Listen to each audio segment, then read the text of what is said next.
بسم اللہ الرحمن الرحیم۔ حضرت عبداللہ بن مسعود رضی اللہ بیان کرتے ہیں کہ رسول اللہ صلی اللہ علیہ وسلم نے فرمایا، ہمارا رب دو آدمیوں پر خوش ہوتا ہے، ایک وہ شخص جو اپنے نرم اور گرم بستر اور اپنے چہیتوں اور خاندان والوں میں سے اٹھ کر نماز پڑھتا ہے۔ اللہ فرشتوں سے فرماتا ہے، میرے اس بندے کو دیکھو کہ وہ میرے ہاں جو اجر اور ثواب ہے اس کی دلچسپی اور میرے عذاب کے خوف کی وجہ سے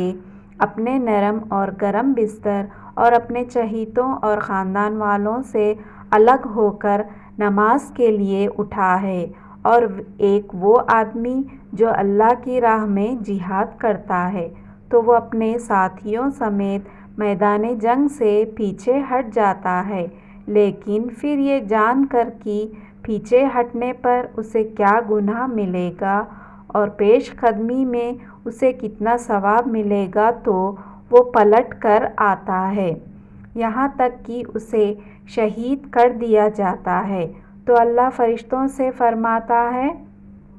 میرے اس بندے کو دیکھو کہ وہ مجھ سے ملنے والے اجر اور ثواب کی دلچسپی اور میرے عذاب کے خوف کی وجہ سے پلٹ کر آیا ہے، یہاں تک کہ اسے شہید کر دیا گیا۔